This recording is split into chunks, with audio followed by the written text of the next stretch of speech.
Hello there, ladies and gentlemen, and welcome to let me repeat, the rock and roll podcast. Check out this record. My name is Frank, and with me is my good buddy, Mark.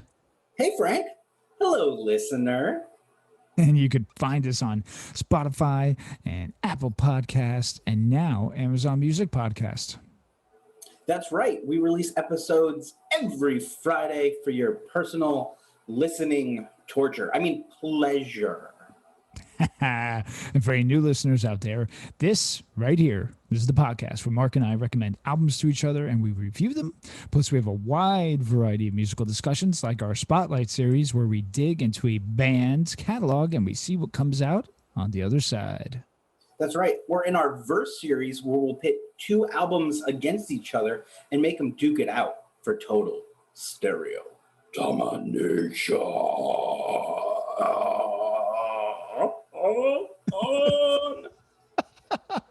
Hey, be sure to check us out on the old Instagram and our Facebook group. We like to drop additional content that will hopefully leave you wanting more of our musical goodness and, of course, Mark's random nonsense. If you got a record you want us to check out, drop the comment wherever you find us. While you're at it, subscribe, like, review while you're at it. And I'm going to say this, Mark, how are you, my man?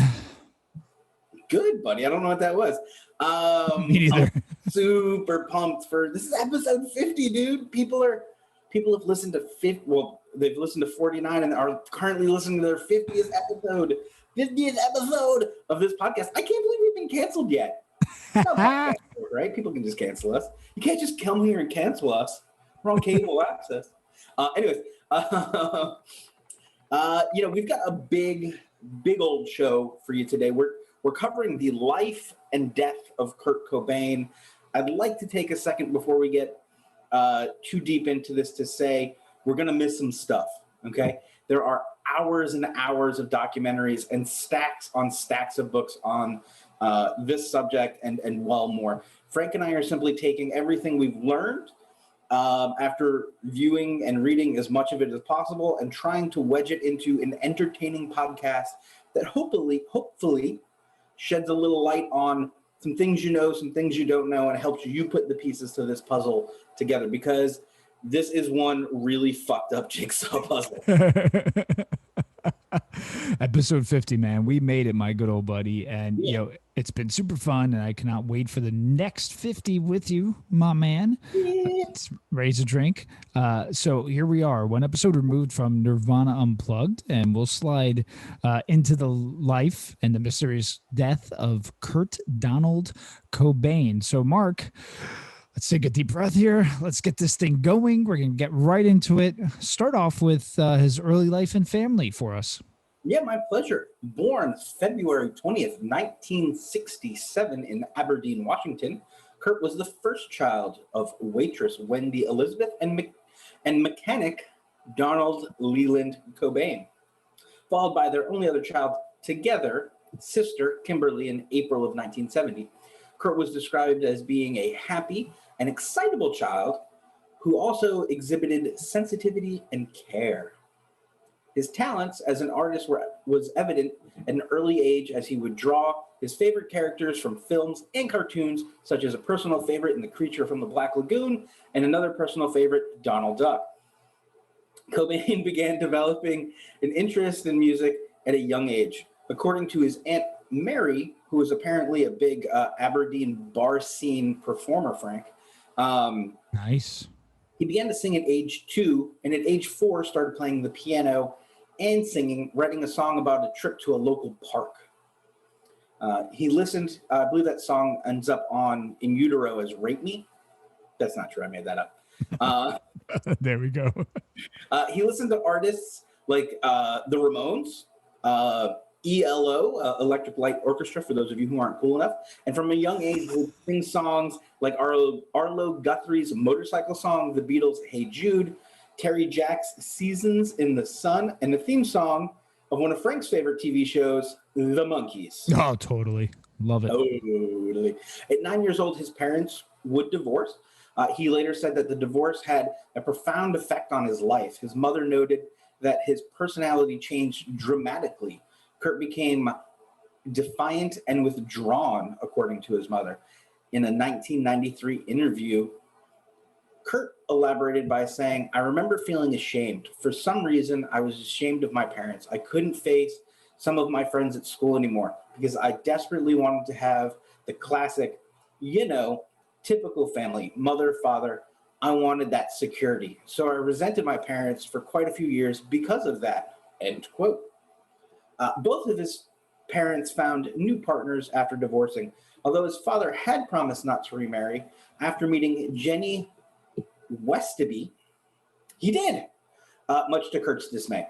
Kurt, his father, Jenny Westaby, and her two children, Mindy and James, moved into a new household together. Cobain liked Westaby at first, as she gave him the maternal attention he desired. However, in January of 1979, Jenny gave birth to a boy, Chad Cobain. I kind of feel bad for him, like, Yeah. Chad Cobain, like, oh, Chad. You know what I mean? Like, hey, who put this hole in the wall? Chad. I know.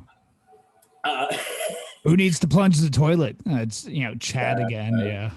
Yeah.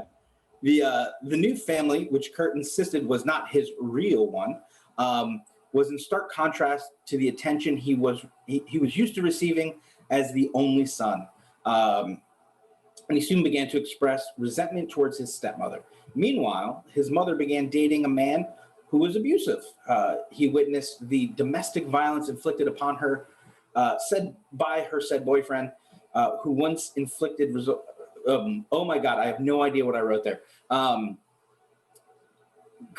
Kurt once witnessed some domestic violence inflicted from the boyfriend to her mother, which left her hospitalized with a broken arm. My apologies for the whole sentence, folks. It's going to be a long night. Stay tuned. Yep. Wendy steadfastly refused to press charges, remaining completely committed to the relationship. I don't know if they're still together or not, Frank, to be honest with you, though. As one might expect now, but would have been misunderstood then, Kurt's behavior towards adults during this period of his youth changed dramatically. He even began bullying another boy at school. That's not right, Frank. Such misconduct eventually caused his father and stepmother to take him to a therapist who concluded that he would benefit from a single family environment.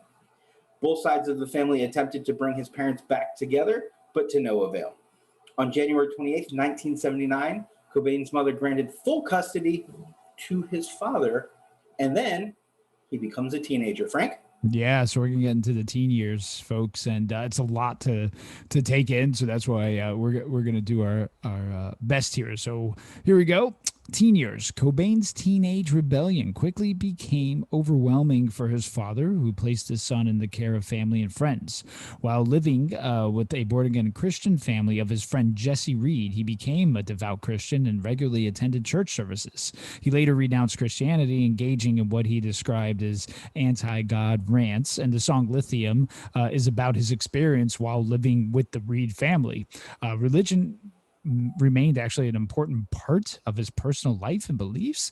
And if I could just add to the point that it's really a matter of clinging on to something, obviously we could get that. He's trying to cling on to something to be a part of it, no matter what that is, when there's such chaos and disarray.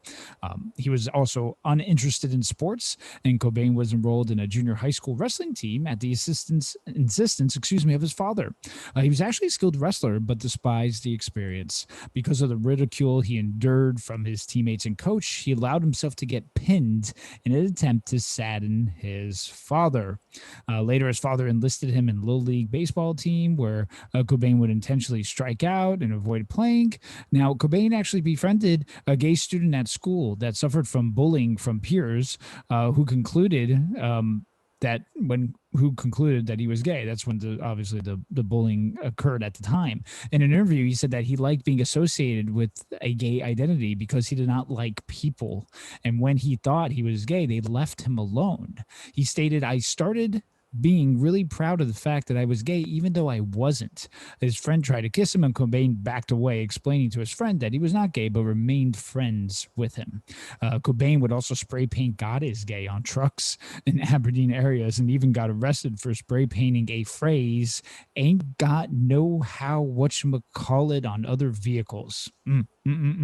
Hmm. So in late 1986, Cobain moved to an apartment, paying his rent by working at a Polynesian resort. Not in Orlando, folks, not the Polynesian there. This is a Polynesian themed resort on the Pacific coast at Ocean Shores, Washington, which was about 20 miles north of Aberdeen.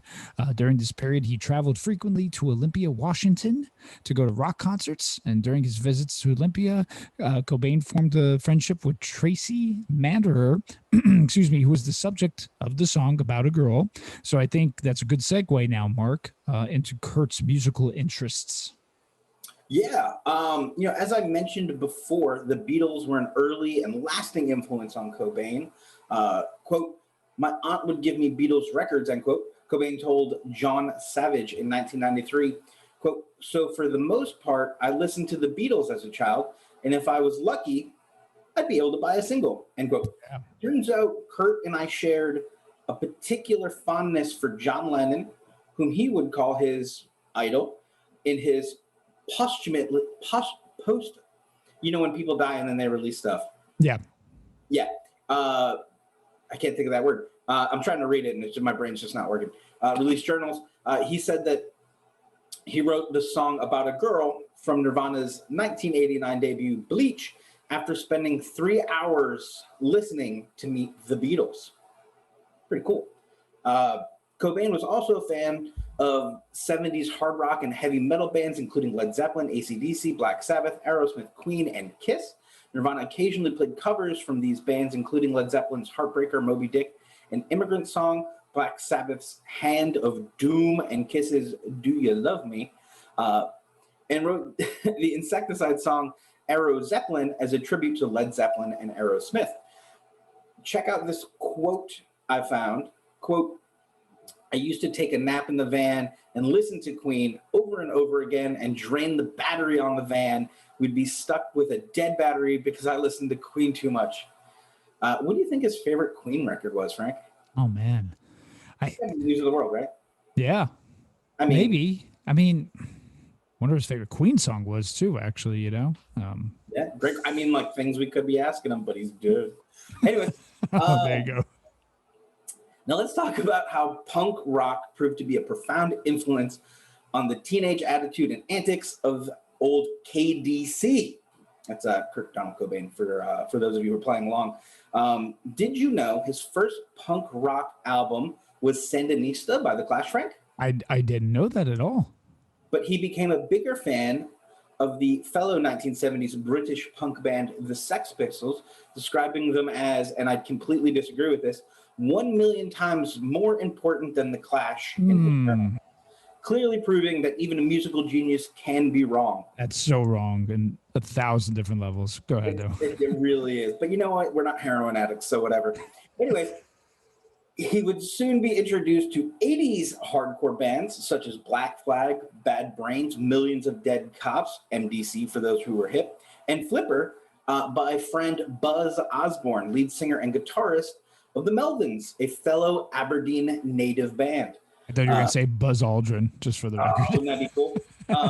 Yeah, Kurt Cobain knew Buzz Aldrin. They did heroin together on the moon. Osborne taught Cobain about punk by loading him with records and old copies of Detroit-based magazine Cream.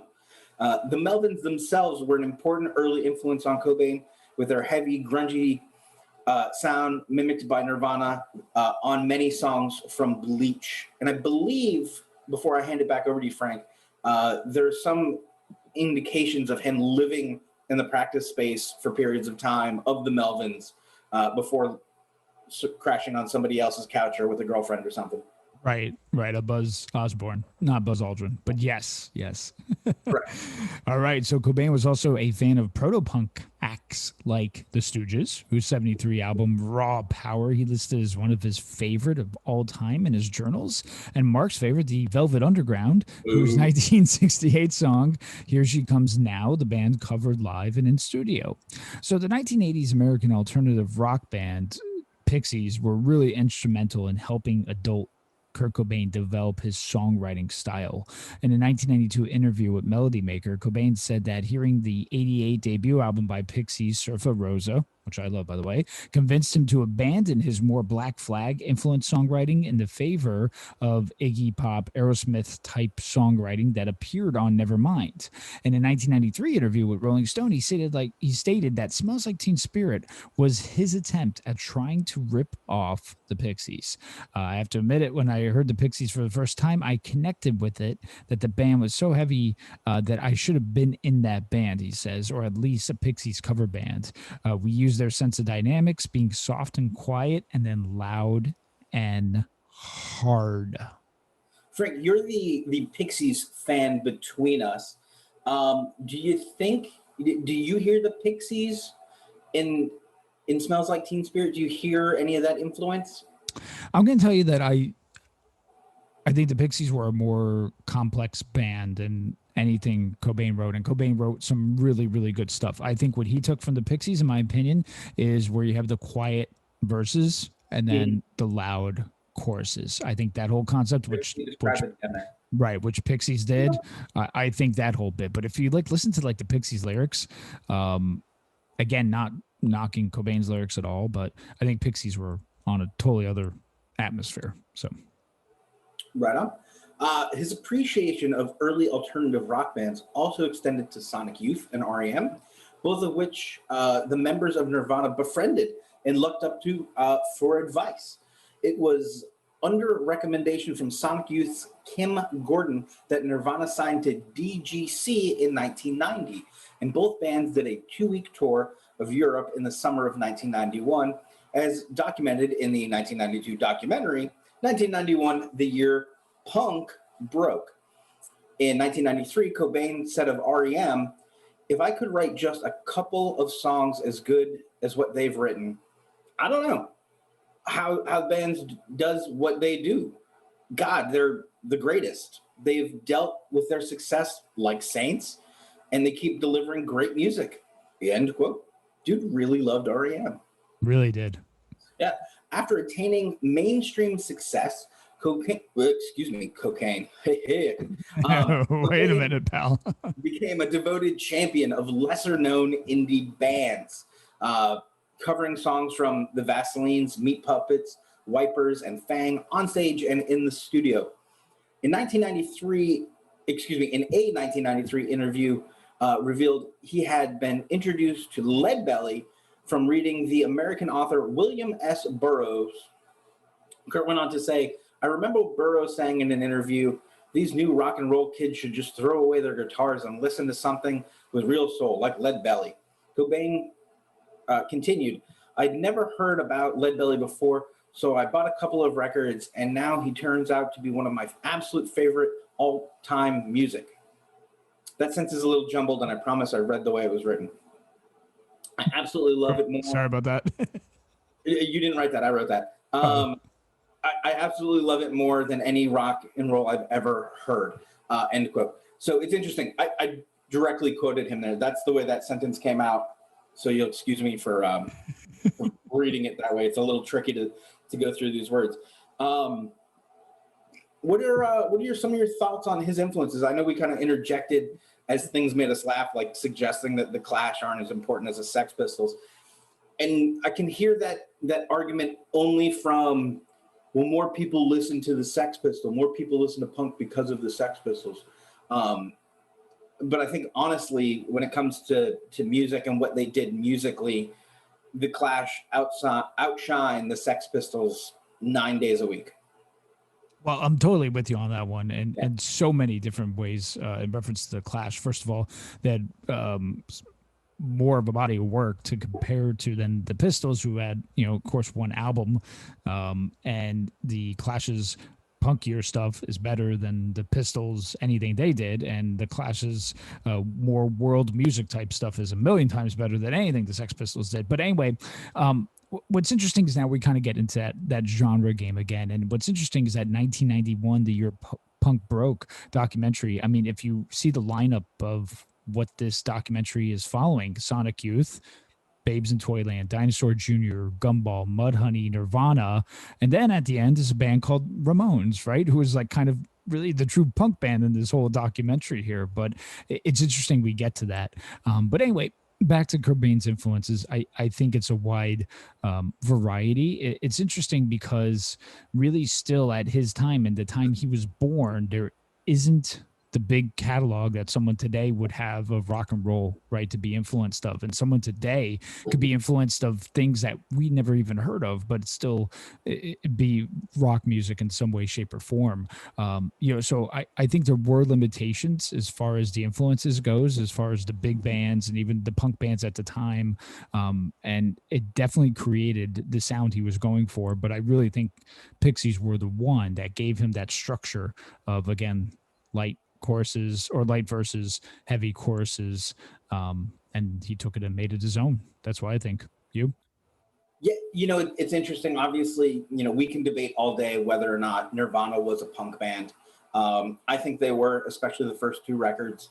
And I think that they escalated to what would later be called grunge, and what I think corporate mainstream record labels would slap a label on to try to define the sound of an area, being the Pacific Northwest. But that's a whole other argument. Yeah. Because honestly, like, whatever, who cares? What I was going to ask you, when it comes to bands like the Vaselines and the Meat Puppets and REM, specifically REM, let me get right to what I'm talking about. And we're going to kind of cut to the punch a little bit here. We're jumping around. There's interviews with Michael Stipe from before and after the Unplugged sessions, where he had been communicating with Kurt, and we just mentioned how they were friends, that he wanted the next Nirvana release to be more stripped down, to resemble more of an REM album. So it's really interesting. I think maybe the question I wanted to press to you was, of these bands, particularly those later alternative bands, was there a sound or a style you think he was really aiming for? Or do you think he was just doing himself and taking whatever influences stuck to him? Yeah, I think it's the latter. Yeah, because I watched a couple interviews or his supposed last interviews where he says In Utero, for example, was the sound they were necessarily going for. So this is the sound that they finally worked to get to. But then after that, he said, "Oh, I could see myself doing like acoustic Johnny Cash style type songs." Well, wait a minute. If you found the style that you all of a sudden were looking for, why would you all of a sudden just go ahead and then divert for that? So I don't want to see it was kind of like a trendy fad thing, but I think if you interviewed him in January of a certain year, and then interviewed him again in October later on that year, you would have two different responses as to what exactly he was going for. That's fair. That's fair. Why don't we let's jump into the early days of Nirvana and some of their success. The early days, here we go. So let's chat about the formation of Nirvana, right? Cobain and bassist Krist, right? Krist Novoselic met while attending Aberdeen High School. The pair became friends while frequenting, the practice space of the Melvins. Okay, here we go. So Cobain wanted to form a band with Novoselic, but Novoselic did not respond for a long period of time.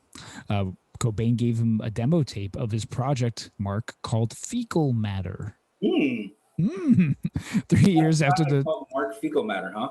Yeah, it's called the band. The band was Mark Fecal Matter. 3 years after the two first met, Novoselic notified Cobain that he'd finally listened to Fecal Matter, the demo, and he suggested to start a group. Their first band, the Sellouts, was a CCR tribute band. Mark, Creedence Clearwater Revival. Oh yeah, wow.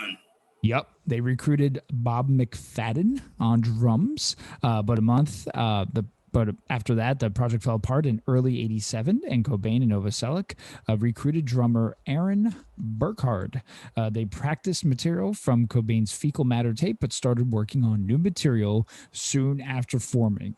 All right, so during its initial months, the band went through a series of names, including Fecal Matter, Skid Row. What? Yo. My favorite, Ted, Ed, and Fred. Mm-hmm. much like your once suggested name, Ed and Spaghetti. Remember that? I did. I once suggested that.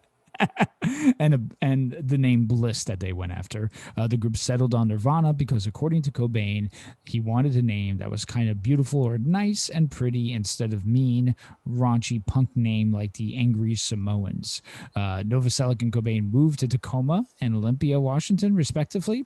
They temporarily lost contact with Burkhead and instead practiced with Dale Crover of the Melvins. Now Nirvana started recording their first demos in January of 1988. So take it from there, Mark. Yeah, early 1988, Crover then decides he's going to move to San Francisco, but What? recommends a dude named Dave Foster as his replacement on drums. Foster's tenure with Nirvana lasted only a few months. During a stint in jail, he was replaced by old Burkhead, who again departed after telling Cobain he was too hungover to practice one day. Cobain and Novoselic put an ad seeking a replacement drummer in The Rocket, a Seattle music publication, but received no satisfactory responses. Meanwhile, a mutual friend introduced them to drummer Chad Channing, and the three musicians agreed to jam together. Channing continued to jam with Cobain and Novoselic. However, by Channing's own account, they never actually said, okay, you're in the band. Channing played his first show with Nirvana in May 1988. I'd just like to point out, we're not done with the drummer business here for a little bit of a stretch. And I just want to say how goddamn important drummers are to get the band off the ground. You're welcome, world. Yes. Nirvana released its first single, a cover of Shocking Blues' Love Buzz, in November of 1988 on the Seattle independent record label Sub Pop. The following month, the band began recording its debut album, Bleach, which is influenced by the 1980s punk rock bands like the Melvins and Mudhoney, as well as the 1970s heavy metal sounds of the Black Sabbath. Yeah. The money for recording sessions for Bleach listed as $606.17 on the album sleeve, and Nirvana became the first band to sign an extended contract with Sub Pop. Bleach was released in June 1989 and became a favorite of college radio stations. After the album's release, Nirvana embarked on its first national tour. Although Sub Pop did not promote Bleach as much as other releases, it was a steady seller and had initial sales of 40,000 copies. Not bad there, Frankie. Not bad, my man. However, Cobain was upset by the label's lack of promotion and distribution for the album. In late 1989, the band recorded the Blue, that's BLEW, EP, and produced with producer Steve Fisk. In an interview around that time with John Robb in Sounds, Cobain commented that the band's music was changing, saying, I'm going to do a really bad Kurt Cobain voice here. Don't be mad at me, folks. The early songs were really angry, but as time goes on, the songs get pretty poppier and poppier as I get happier and happier. The songs are now about conflicts in relationship, emotional things. That's just what junkies sound like in my head, folks. So I'm sorry if you're a heroin addict and that's what I think your voice sounds like. That's just how I imagine Kurt Cobain. I know it's wrong. I know he's much graspier than that, but that's what he said. So deal with it. Let me ask you a question. Does Ted Theodore Logan also sound like that? Because that's a really good impersonation, I think. I mean, maybe I am just doing Ted Theodore Logan. You wanted to do a Wild Stallions episode, we're going to have to. Come on, Dave Grohl. We've got to get back in the phone booth and save Rufus. Oh, man. Okay, let's not divert from that. So here we are. Now, April of 1990, Nirvana began working on their next album with producer Butch Vig at Smart Studios in Madison, Wisconsin. Butch Vig, drummer of the band, Garbage. Cobain and Novoselic became disenchanted with Channing's drumming and Channing expressed frustration at not being involved in the songwriting. So, as bootlegs of Nirvana demos with Vig began to circulate in the music industry and draw attention from major labels, Channing left the band. That July, Nirvana recorded the single Sliver with Mudhoney drummer Dan Peters. Now, in September 1990, here we go.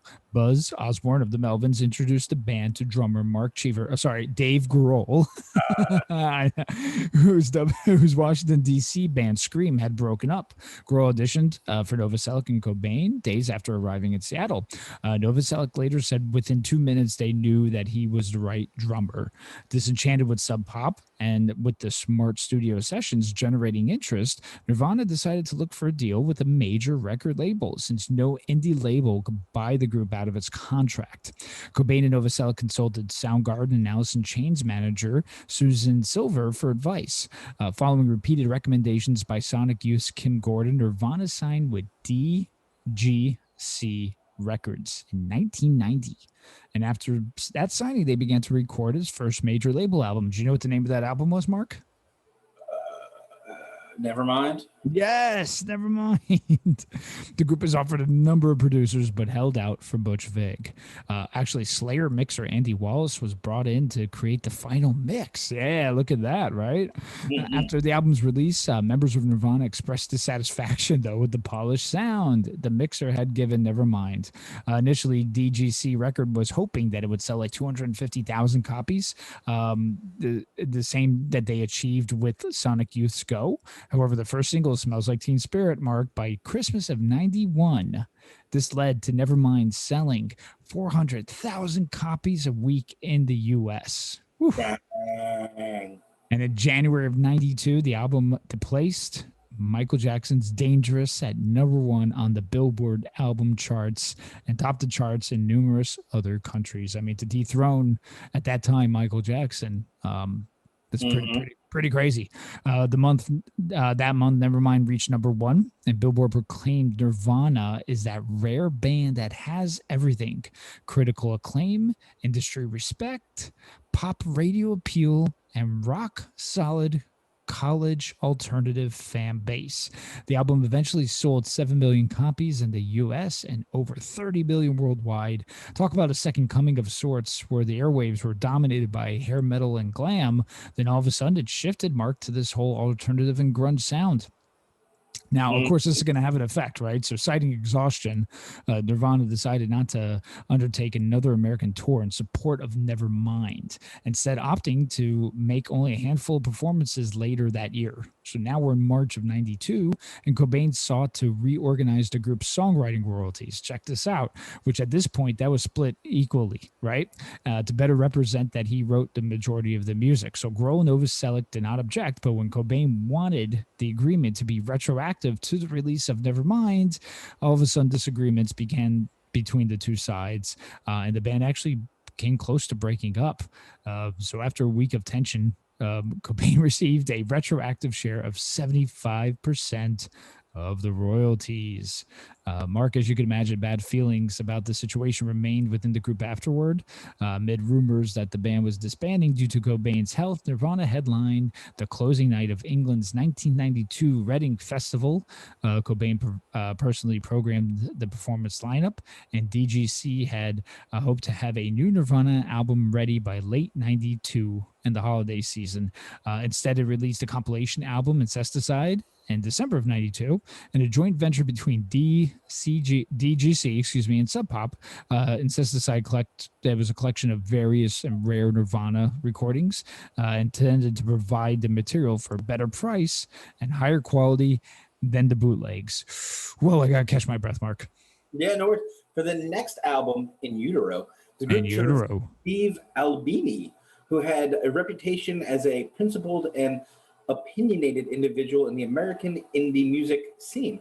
While there was speculation that the band chose Albini to record the album due to his underground credentials, Cobain insisted that Albini's sound was simply the one he had wanted Nirvana to have, a, quote, natural recording without layers of studio trickery.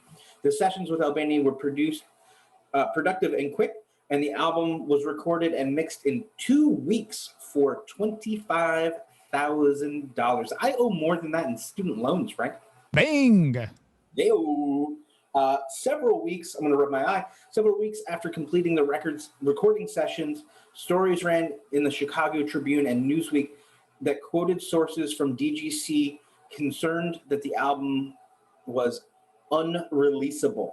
As a result, fans began to believe that the band's creative vision might be compromised by their label. While the stories about DGC shelving the album were untrue, the band actually was unhappy with certain aspects of Albany's mixes. That's such a weird name. They thought the bass levels were too low, and Cobain felt that Heart-Shaped Box and All Apologies did not sound quote unquote perfect. Longtime REM producer Scott Litt was called in to remix these two songs, with Cobain adding additional instruments and backing vocals. Oh, what's that? REM having an influence on the end of In Utero? What could have happened afterwards? And Steve Albini's actually mentioned, Mark, in the Anti-Flag song Indie Sucks, Hardline Sucks, Emo Sucks, where he states Steve Albini, God of Indie Heaven. Oh. Yeah. So In Utero, it topped both the American and British album charts. Times Christopher John Farley, not to be confused with comedian Chris Farley, wrote in his review of the album, despite the fears of some alternative music fans, Nirvana hasn't gone mainstream. Though this potent new album may once give again force that the mainstream that for Nirvana, and Utero went on to sell over 5 million copies in the United States. That October, Nirvana embarked on its first tour of the United States in 2 years with the support from Half Japanese and the Breeders. For the tour, they also added Pat Smear of the punk rock band Germs as the second guitarist. Now, we will see him, of course, on what I'm about to talk about next, which is in November 93 of that year. Nirvana recorded the television performance of the MTV Unplugged, which we just reviewed one episode ago. So when you're done with this episode, folks, go check that episode out. Definitely check that out. It's in the old archives, as we like to call them. Now, let's longtime listeners of the show who aren't going back to listen to last week's episode know that we love a good list. But in the name of this being a very long episode, we're going to keep it short. Frankie, why don't you, top to bottom, give me your how you rank all of the Nirvana albums? We'll leave Unplugged in there, throw Incesticide in there. The later live releases, we'll scratch those. Right. Okay. So, all right. So I've been thinking about this. If I had to give a list to someone, it'd be Nevermind, Bleach, Unplugged, Incesticide, and last, In Utero. So why don't you go back through that list and tell everyone why you're wrong? No, I'm just kidding. Wait, but you didn't like In Utero either, though. No, well, I have to. I think the only difference I would have here is that for me, and as we've made no bones about, Frank is the bigger Nirvana fan. He's definitely further down the rabbit hole than I am. I like the Unplugged album the best, and then my list completely repeats Frank. So I would go Unplugged, Nevermind, Bleach, Incesticide, and In Utero. Okay. Actually, I might put In Utero before Insecticide just because I think I know it a little better. But honestly, I mean, I don't really give a shit. You heard it here, folks. Bleach sometimes does make it on the first of that list, but to avoid getting heat, I'll put Nevermind there. That's great, Frank.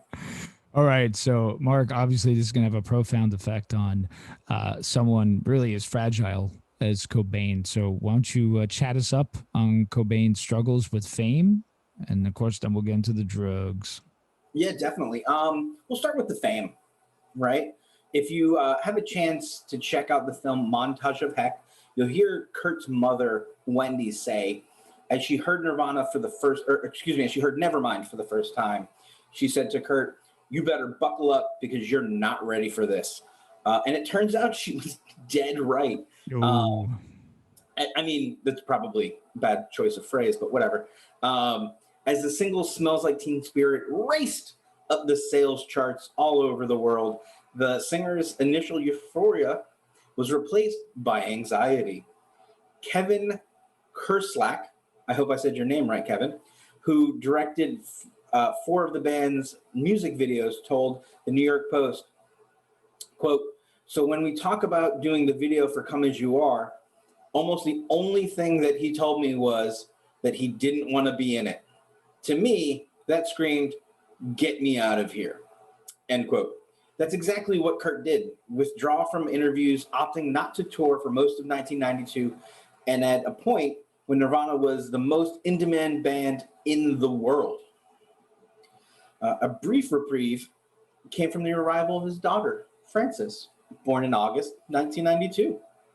Sure. So, yeah, having Francis gave him more pleasure than anything in his life, said Charles R. Cross, who knew the musician from the Seattle music scene and who wrote the Cobain biography, Heavier Than Heaven. And that's what he told, of course, the New York Post. But in the film, as we saw, Montage of Heck, it outlines the musician's drug use continued due to being in pain from an undiagnosed stomach complaint that he bothered him his whole adult life. So I guess, Mark, it's time. Let's address that elephant.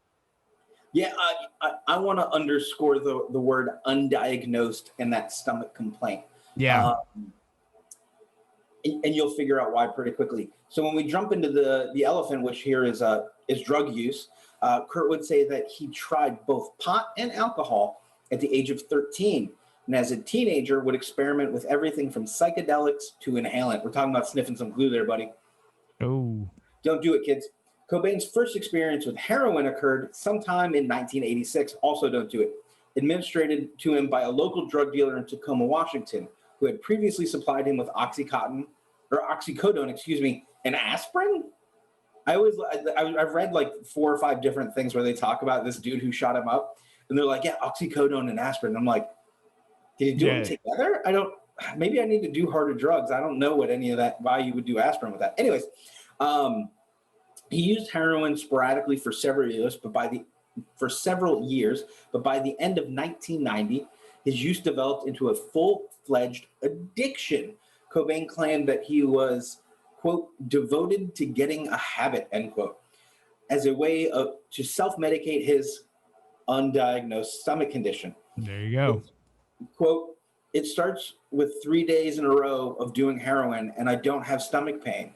That's such a relief," he related.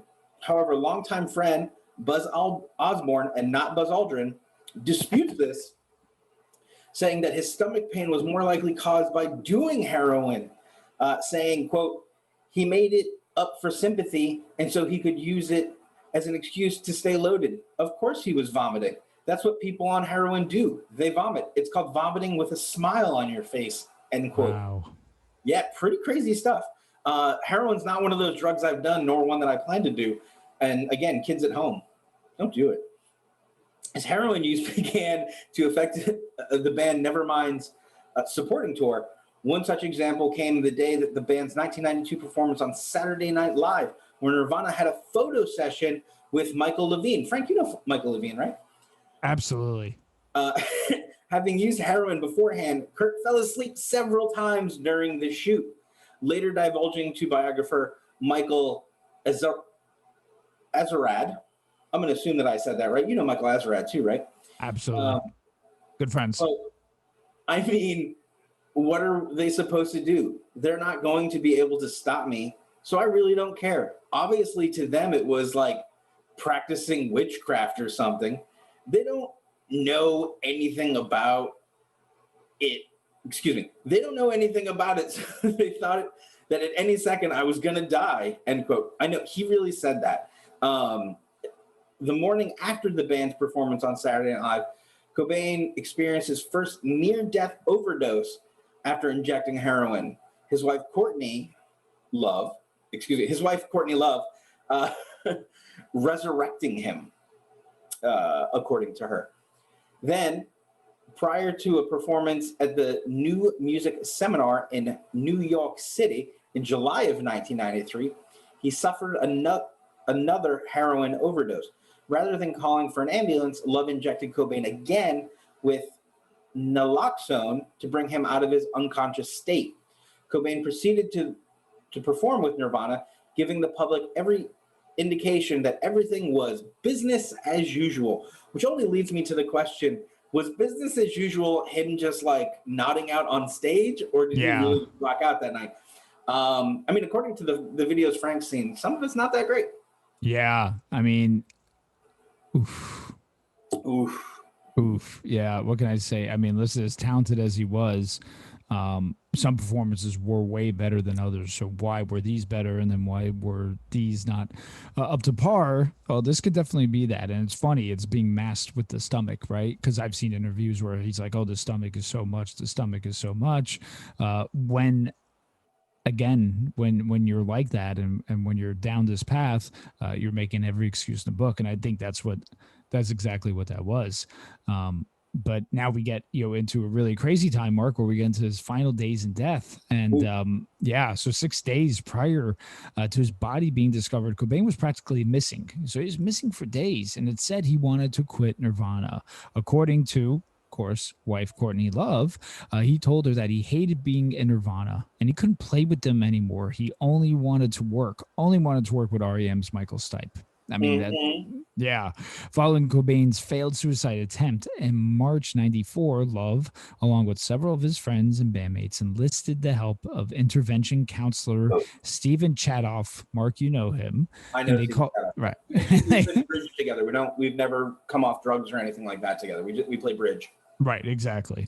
I play cribbage with him actually, but He's they a call multifaceted kind of guy. exactly. And now they called him to see what could be done. And Chadoff explained to Rolling Stone he was using up in Seattle. He was in full denial. It was very chaotic. And there they were in fear for his life. It was a crisis. So in late March, Love, Nirvana's Kurt Novoselic, and Pat Smear, along with several other friends, went through with staging an intervention at Cobain's home. During this meeting, Love reportedly threatened to leave Cobain, with whom she shared daughter Frances Bean with, and his band also issued a full ultimatum of breaking up the band should he not agree to seek treatment at the rehab facility.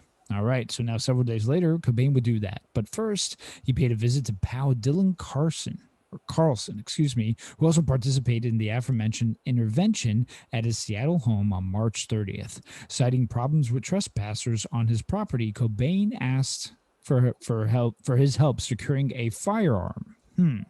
He seemed normal. We'd been talking, and Carlson later said, plus I'd loaned him guns before. Okay, so that, I mean, you have to... something to unpack there, right? Plus, there's conflicting interviews with Carlson where Carlson says, "Oh, there had been break-ins at the house, right? And he bought the gun for break-ins." And it's like, he bought the gun for break-ins and then left. He left the loaded firearm for criminals to find. Right. Exactly. Yeah. Right. Plus, Carlson is that Cobain gave him about $300 to buy a 20-gauge shotgun and a box of ammunition from Stan's gun shop, knowing that Cobain was about to depart for treatment near Los Angeles. Carlson said that his friend's need for purchase did give him pause. It seemed weird that he was buying a shotgun before he was leaving, so I offered to hold it until he got back. Cobain, however, insisted on keeping the weapon himself, and according to the police, he likely dropped off the gun at his home before traveling to Exodus Recovery Center in Marina del Rey, California, later that day. Mark, that's all I got to say. The question marks are piling up, right, folks? According to an account given to local Seattle newspaper by Courtney Love herself, Kurt telephones Courtney, saying in part, "Just remember, no matter what, I love you." Later that night, after spending just 2 days in rehab, staffers said that he alerted them that he was stepping out to smoke a cigarette on the patio. Love explained Love explained that's when he allegedly jumped over the more than 6-foot-high brick wall and disappeared. Look, we've got a guy who's 2 days off of the smack, smoking a cigarette. He was a tall guy, but are you jumping a 6-foot fence at that point? I don't know, man. It's 5'9". More questions. Hey, look, I like to say I'm 5'9.5", 5'10". I'm not clearing a 6-foot fence. I'm telling you that right now. Not unless, in all the images you see, it's like a wood slat fence. and not like a chain link fence that maybe you could. Anyways, a lot of questions there. Law A lot of enforcement questions. officials claim Cobain had barricaded himself inside the green room on April 5th above the garage in their home. An electrician who came to the home to install a security system discovered his body 3 days later. Love later recounted to MTV that after taking drugs, Cobain used the shotgun Carlson had helped him purchase days earlier to shoot himself in the head, thus ending his short life. She also said that her husband left a note in red ink that she read from at a Seattle memorial service. Ooh. Very odd that she would read his suicide note at a memorial service. Right. Mm-hmm. Very, very convenient, right? Yeah. Yeah. So, I mean, obviously, we all remember. I remember, Mark. I'm sure you remember where you were when you heard the Kurt Loder from MTV News come on to say that. Yeah, exactly. With the typewriter, right? MTV News, and Kurt Loder comes on and says the body of Nirvana frontman Kurt Cobain was found, and that was crazy. And I believe, obviously, I remember vaguely seeing the television clips of Courtney Love there with the circle of fans reading the letter that had different sized handwriting. Right, that's kind of what we're going to get to. Right, so here's the stickiest and the trickiest part of this whole thing. It's not so black and white, right? There's a bunch of conspiracy theories that go along with it, Mark. So it's always been the stir of such controversy. And if you break it down, it's a matter of really, at the end of the day, did he kill himself or did he not? Now, if he didn't, who did and why? And there's lots and lots of little bits and pieces. So we're going to try again to fill in as much as we can. And as Mark said earlier, hey, listen, we're going to miss some stuff, but you know what? This is what we got. So two dudes, we got Ian Halperin, and Max Wallace, and they produced 2 books on the events surrounding Kurt Cobain's death. One was Who Killed Kurt Cobain? This was in '98. That was released, and Love and Death: The Murder of Kurt Cobain in 2004.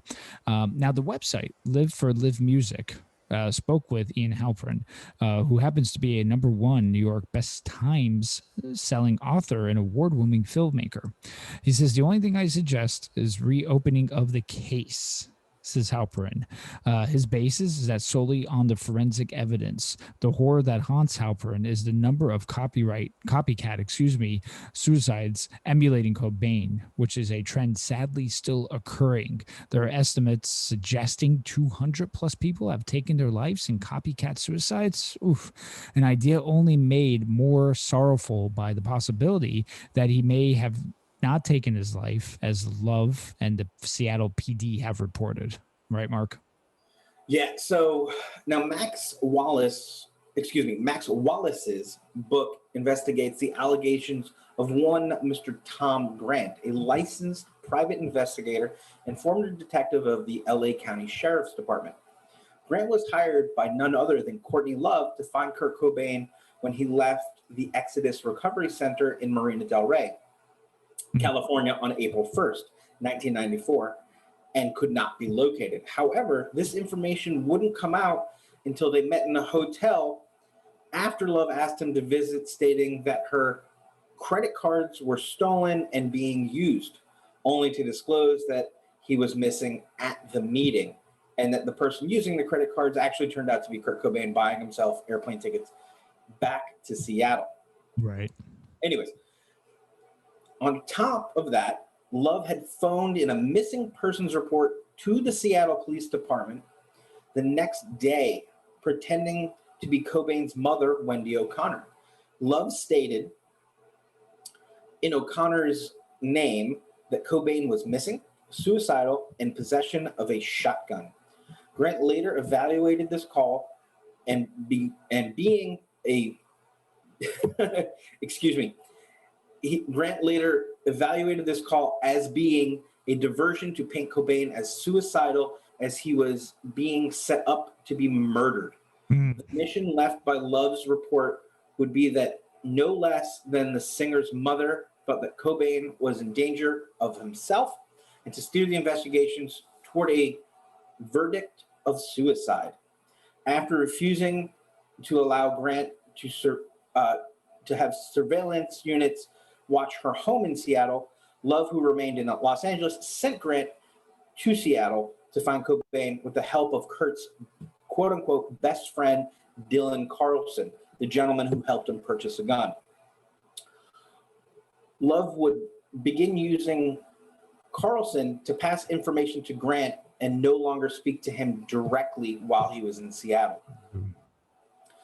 Tom Grant's theory leans heavily on the amount of heroin in Cobain's blood. The levels in Cobain's blood was triple the maximum lethal dose to a severe addict. Grant's assertion is that with so much heroin in his bloodstream, Cobain could not have lifted the Model 11 20-gauge shotgun to his face and pulled the trigger.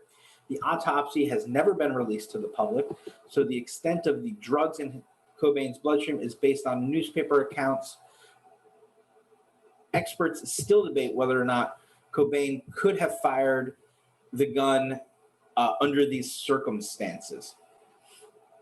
I mean, it's a crazy amount of heroin. Certainly, he was a known user, but there's a lot of really wishy-washy things going on. Frank, why don't you let's talk about the crime scene. Yeah, absolutely. So original reports stated that Cobain was barricaded in a small greenhouse room with a stool wedged up against the door. The truth, a simple push-button lock was all that sealed the room. So someone potentially could have simply pushed the button and closed the door behind them as they left. Now, reports said that Cobain left his license out for identification purposes in case of disfigurement, which hid his identity. In reality, a police officer had removed the license from the singer's wallet, which was then photographed and pictures taken at the scene. Mark, you want to say something? Yeah, so the stool wedged under the chair is an interesting thing, right? Because it Right. comes up, it's in the police report. And what you can see of photographs taken of the green room, either before this incident or from paparazzi outside trying to figure out what's going on, is that there is an opposite door from the one that officers broke into to get in, which was, again, just a simple push lock. The other door had a stool with a plant on it, effectively blocking that door, but wasn't the main door and was easily, we're talking about a stool with a plant on it, was kicked over by anyone trying hard enough. So Yeah. I just wanted to throw that little bit in there. No, you're right. You're right. And what's also, interesting is the suicide note left actually seemed to describe that Cobain was quitting Nirvana and had been tired of the stardom. Nirvana, now member, Dave Grohl obviously confirmed years later that the group was breaking up. And in an appearance he made on Howard Stern, that, he confirmed that, or at least alluded to it. The size of the writing really at the end of the note changed dramatically, as if there was only, seemed that Cobain had to say a pertinent goodbye to his wife and young daughter. Now, Tom Grant, who was also concerned that the gun, the shells, and the note had no discernible fingerprints, and that the note appeared to be, or at least in key parts, a forgery. All right, this is where, very interesting here. And the gun was not checked for prints by authorities until May 6th of 1994, which was a full month later. The note was only released because Tom Grant pretended to need glasses to read it when Courtney Love showed it to him, and he asked to run a copy off on her fax machine, Mark. Yeah, it's really incredible. Even more incredible than that is 6 months later, the cops gave Courtney Love the gun he used to have it melted down, so no fingerprints could ever be taken off of it. It's amazing. It's amazing. The autopsy was completed April 8th, 1994, the same day Cobain's body was discovered. In a case full of unexpected twists and turns, the coroner was Dr. Nicholas, that's Nicholas with a K, Hartstern. Let's just pretend that's how you say it. The producer of several Nirvana concerts. The coroner was not the producer of several Nirvana concerts who had personally known Cobain and Love. That can't be right. I don't know. Anyway, yeah. Sorry. I don't know how that snuck in there. Yeah. Critics allege that the case should have been investigated as a homicide and not initially begun with the conclusion that it was a suicide. until it moved forward. Horstman later was killed in a base jump accident in Switzerland in August 6, 2002. What's really crazy here is that they determined that this was a suicide on the scene, and then so they determined it was a suicide and basically just cleaned it up. It is said that, that Hartstrom did know Courtney Love in some fashion, right, Frank? Correct. Yeah. So excuse me for that little mix up there. Tom Grant, our detective here, went on to tell Tom Lusky radio program and stated bluntly that Courtney Love and Michael Callie DeWitt were involved in a conspiracy to kill Kurt Cobain. Love responded to Grant's allegations by offering him more work on different cases, which he felt was an attempt to bribe him. DeWitt was a friend to the couple and the nanny for the couple's daughter, Frances Bean Cobain.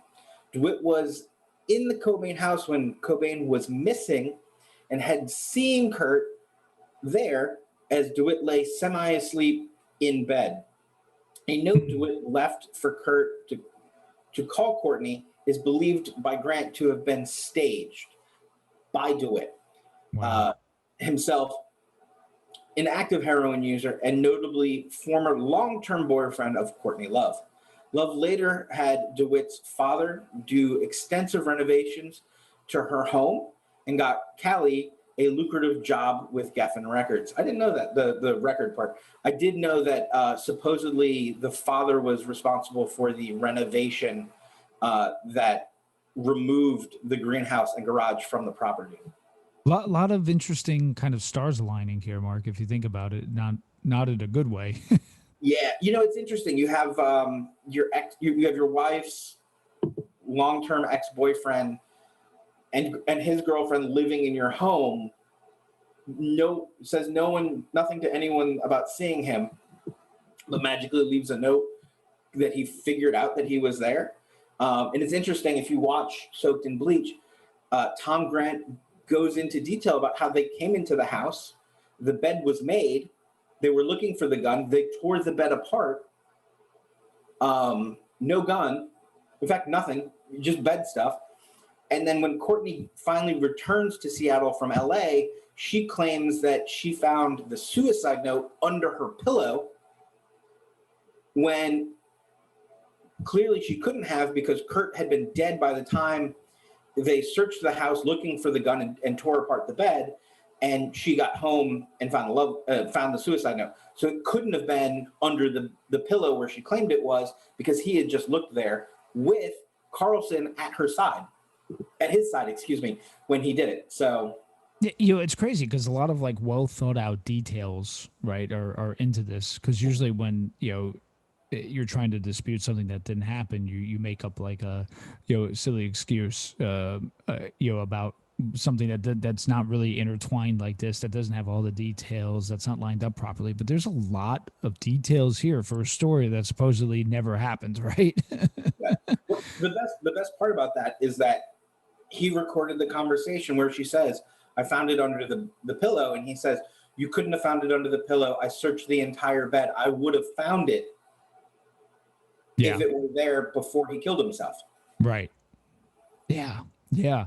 So upon meeting her at the hotel room, this is Tom Grant, knew this investigation, of course, wouldn't be like any other. Grant has quoted Love as saying, "If any of this hits the press, I'll sue your ass." He then began to tape nearly every conversation he had with all those around and involved from that day on. So Grant has recordings of Love discussing Cobain seeking a divorce from her. Love and Cobain had a prenup agreement, and she seemed initially destined to become a bigger star. When Cobain's light wound, his light was shining obviously a little bit more brightly. Love stood to suffer financially if the couple divorced. So Grant also theorizes that Love would also potentially gain considerable sympathy if Cobain, of course, committed suicide rather than divorcing her. In Grant's mind, this was the motive behind what he labels to be a murder. Now, Cobain had allegedly overdosed on Rufinol and champagne at the Excelsior Hotel in Rome on March 4th, 94. Courtney Love, told journalist Robert Hilborn of the Los Angeles Times that Cobain was in a coma for 20 hours and was legally dead. Love claimed that he was reported as an overdose and it was actually a suicide attempt, and that she had burned the note. Love stated that he had gobbled 50 tablets from her prescription. Now, Dr. Olsalvo Galetta treated Cobain, and he told Halperin and Wallace that we usually can tell that it was a suicide attempt, and then this didn't actually look like one to me. So this discrepancy in the accounts led Tom Grant and others to question if Love was using this amended story to build a false trial of the history of suicide to cover wrongdoing in the singer's death. Of course, it's worth noting that until his death, she had never suggested this incident was anything other than an accident, Mark. Yeah, that's an interesting timing for an accident, as on April 12th, 1994, DGC Records released Live Through This, Hole's first major label release. Yeah. Pretty interesting. Yeah. You talk about timing and lining things up, and, that unfortunate, very gross joke. Did you hear what Courtney Love said when Kurt Cobain killed himself? The hole's going to be big. I apologize. That joke is gross and it's inappropriate, but it's funny. Anyways, Tom Grant's account has him speaking to Cobain and Love's lawyer, Rosemary Carroll. Rosemary represented Kurt and Courtney and is Frances Bean's godmother. She's their entertainment lawyer. According to Grant, Cobain was intending to divorce Love, and Carroll urged him to investigate the circumstances. Carroll, oh boy, I read all of that backwards. I'm so sorry.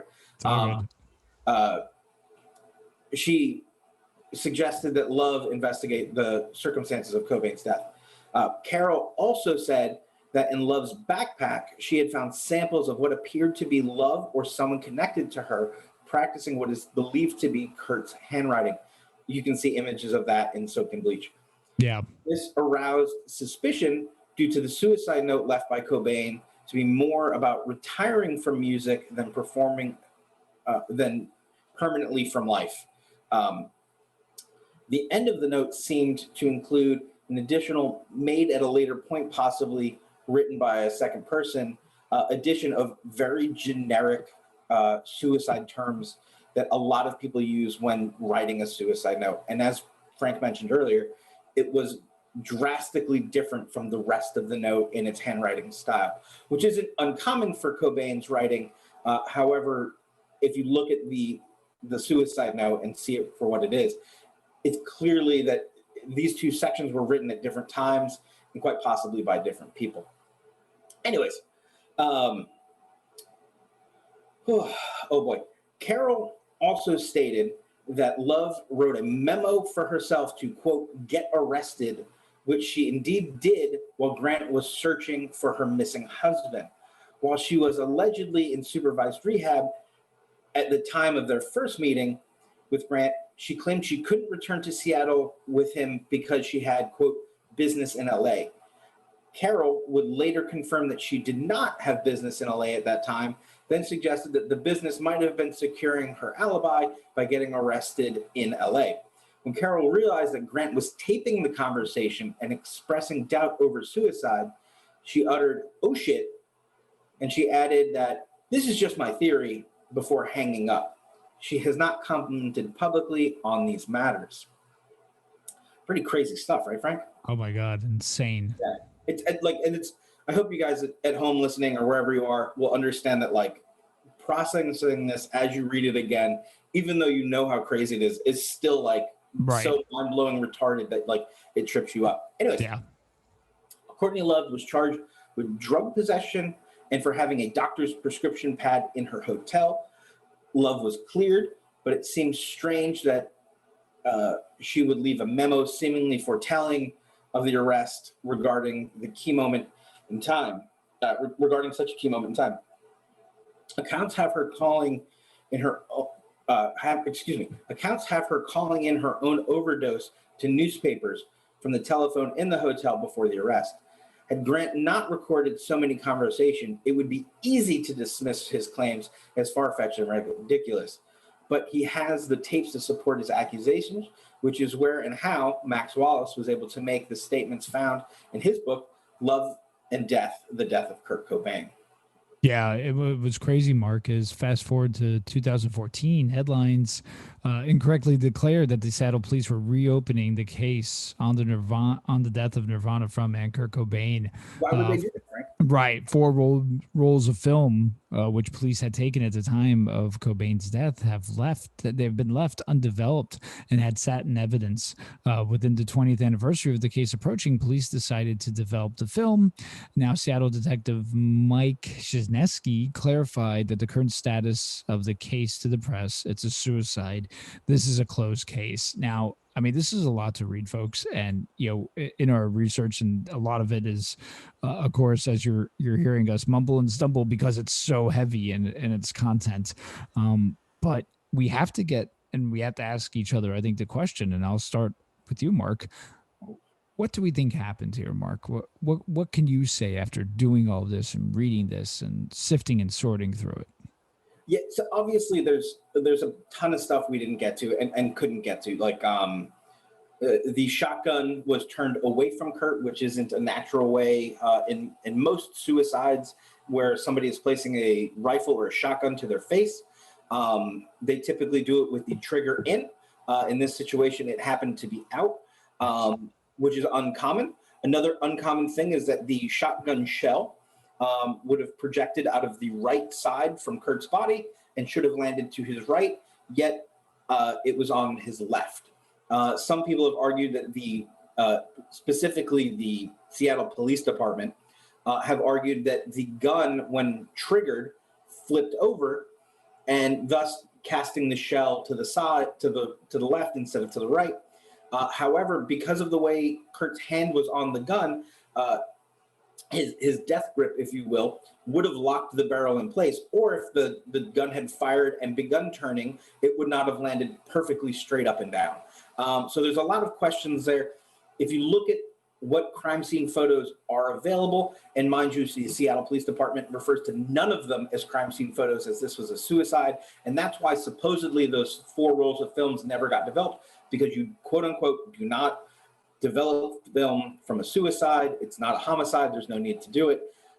Unless, of course, you're just trying to get this taken care of as quickly as possible. His body was cremated within weeks of his death. I don't even think it was weeks. I think it was like 2. The shotgun, as I mentioned before, was given to Courtney Love something like 6 weeks after the incident for her to melt down. Wasn't even technically her shotgun, but they gave it to her to melt it down. So any fingerprints that would have been on it are now permanently gone. Right. They allowed her to bulldoze the house, the garage with the green room above it. A lot of people give Tom Grant a hard time. He had been to the house, the night before they found the body, supposedly the night before that as well. How did they not search the green room? Well, there had been 5 other people who had gone to the house looking for Kurt, not counting Callie, right?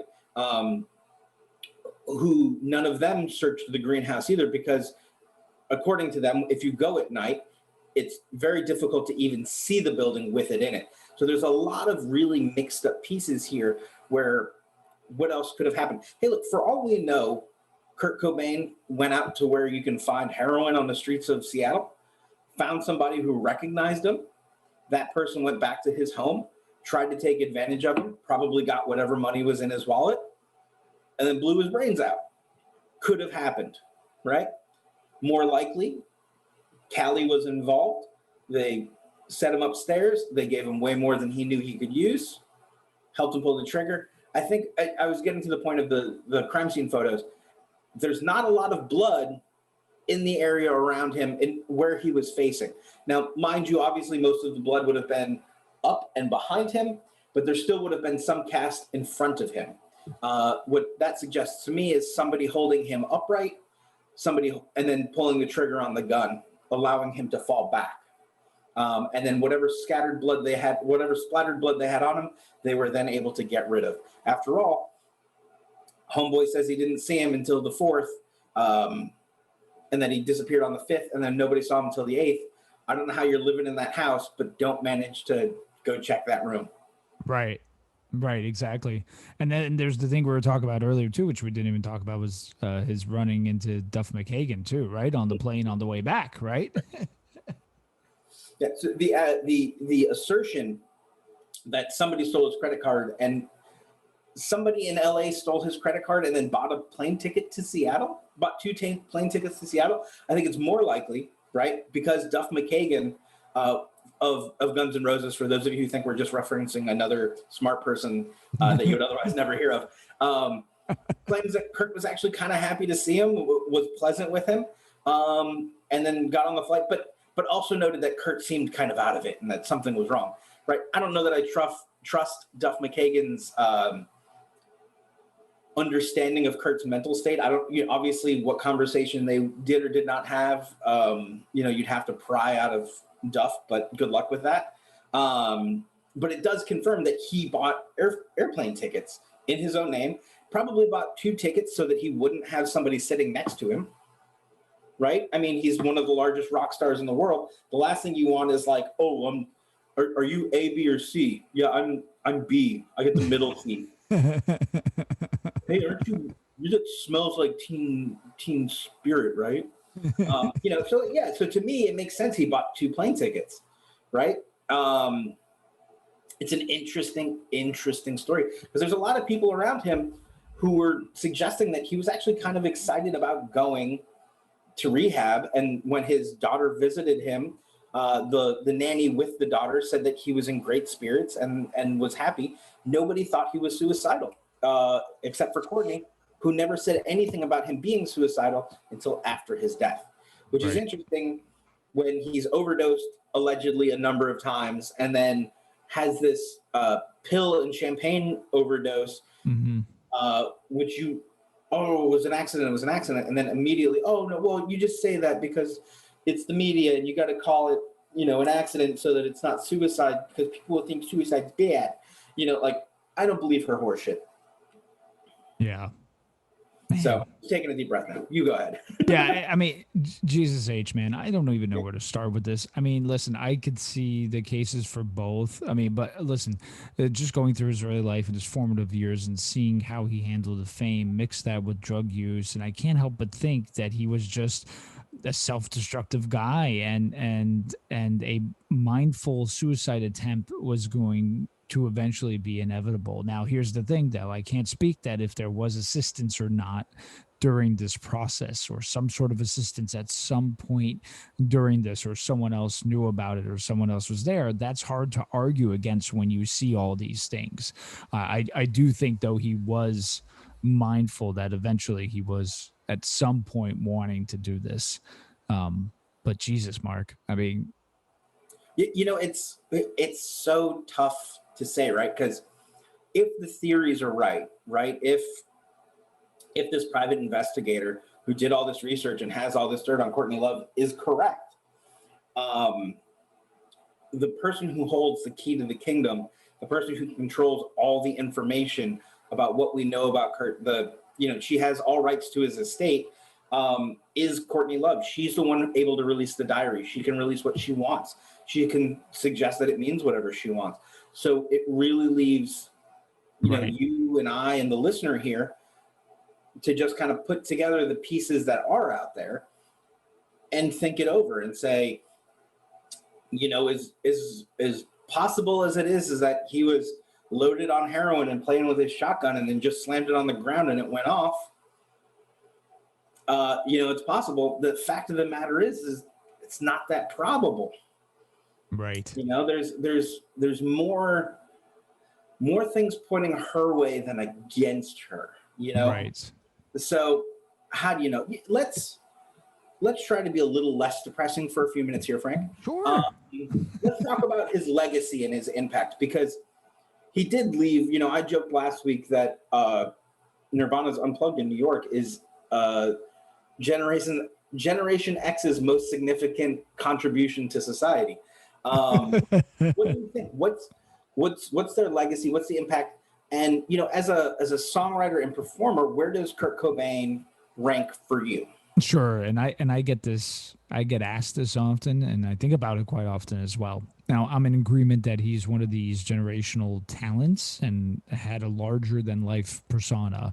I think his songwriting was great, and he was gifted at it. And being but even though being a performer, and he was good at being a performer, but there was flaws in the performance with his voice, and that worked for him because that gave him a unique personality, almost a vulnerable personality.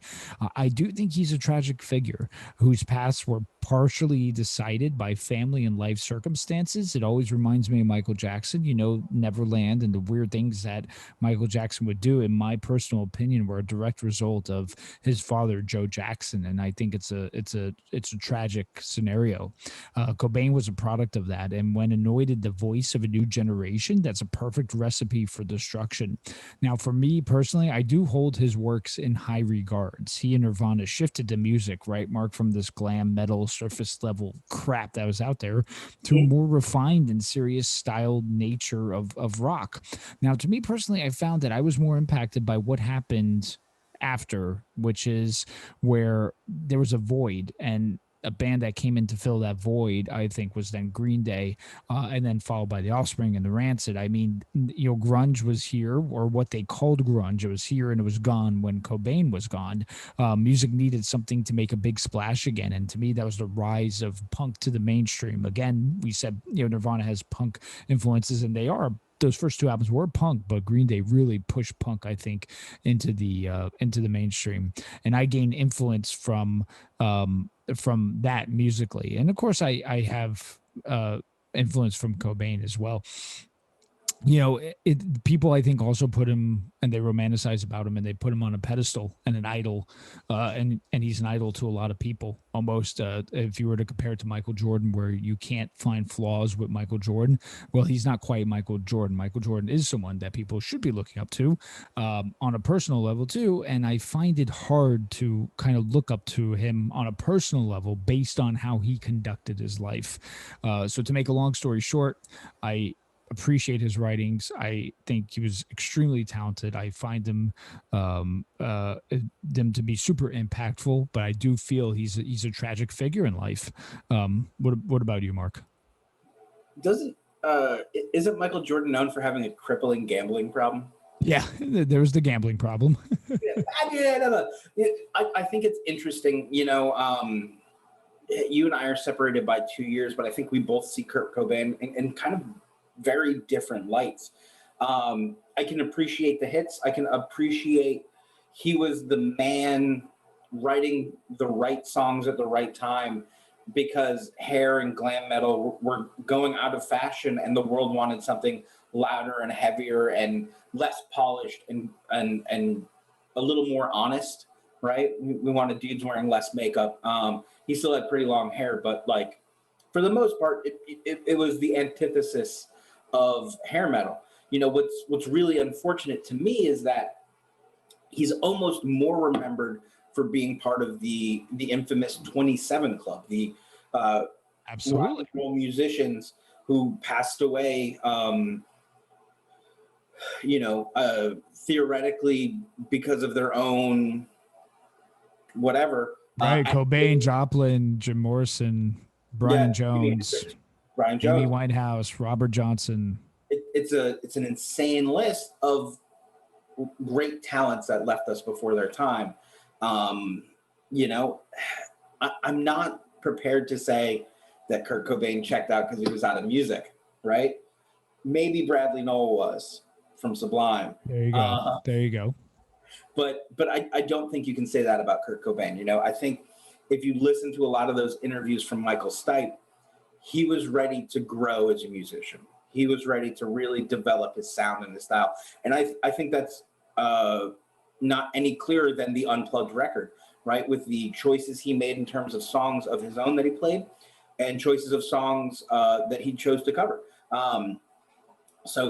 Unfortunately, I think he's got a great, you can't talk about early 90s mainstream music without talking about Nirvana.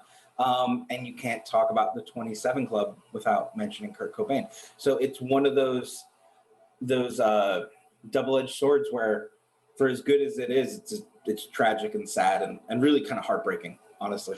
So a two-parter question now for you is, number one is, if he would have survived and Nirvana would have carried through, would Foo Fighters have formed, or not necessarily Foo Fighters? Would Dave Grohl have gone out and done his own thing, and would the subsequent albums after that of Nirvana be as good? We talked about this again. I mentioned Green Day earlier, and to me, they really haven't had a good album in quite a while, but those first 5 or 6 were super impactful. So how do you think that would have played out?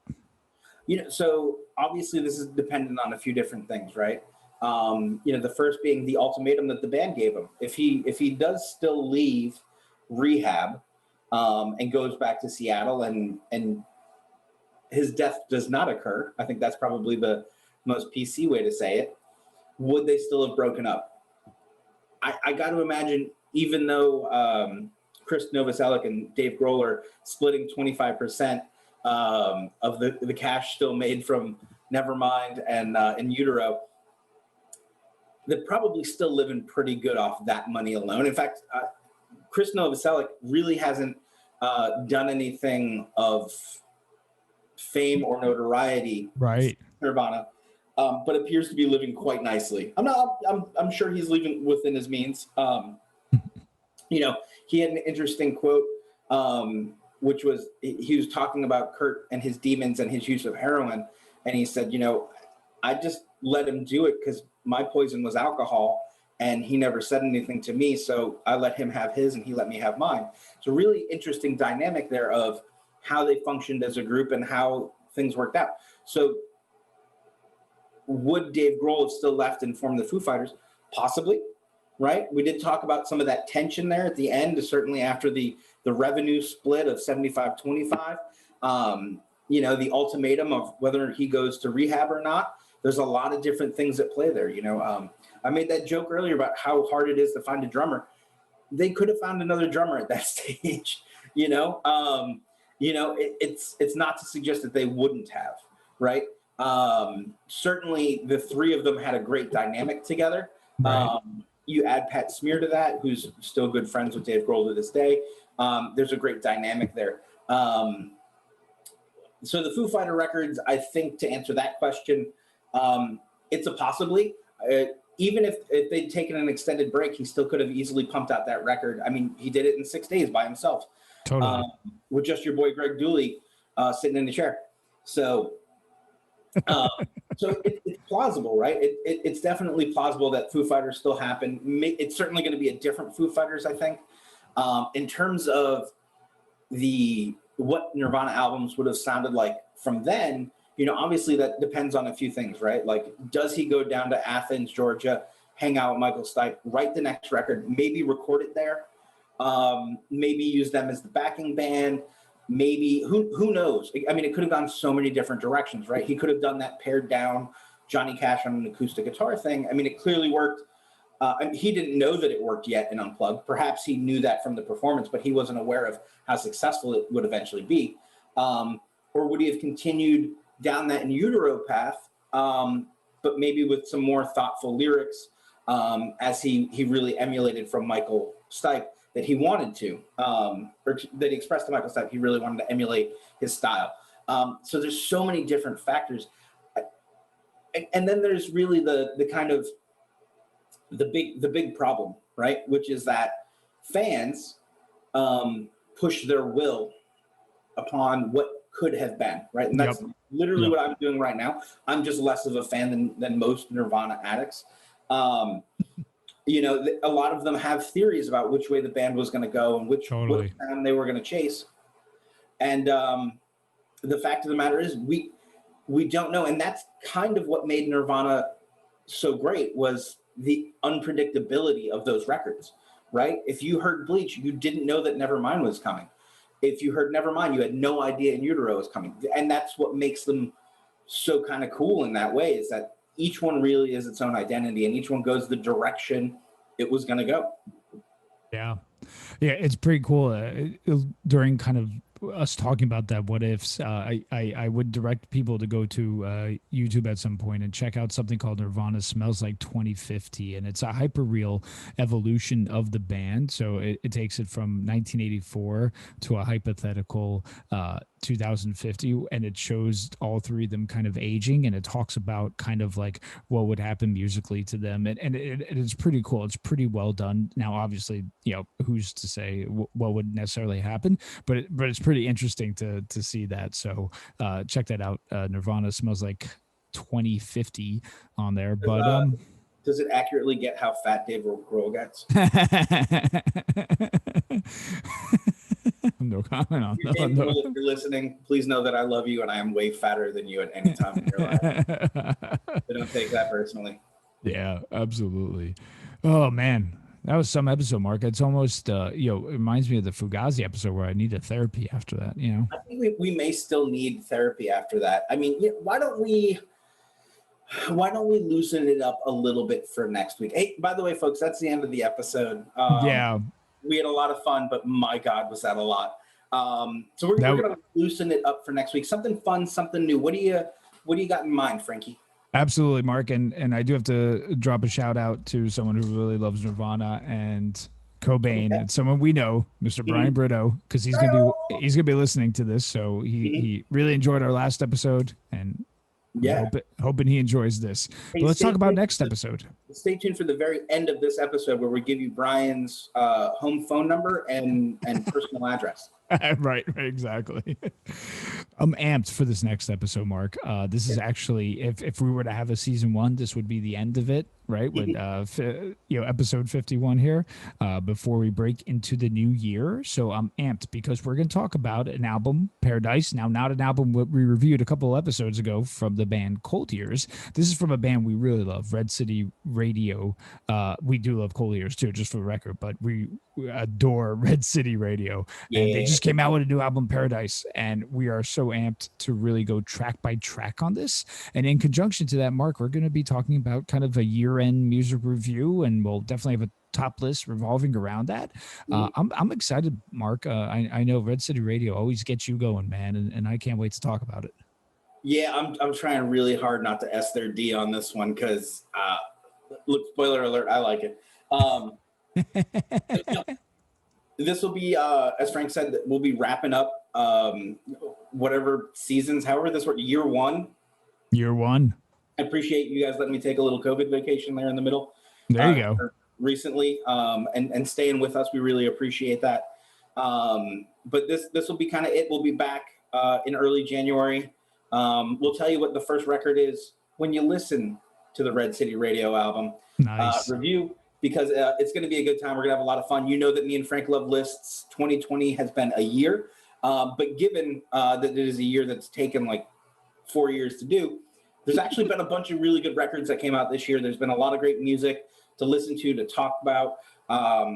We'll do, Frank's going to go through the archives of what we did and try to do his best impression of me and quote me in those. I just told him about that right now as you're listening to it.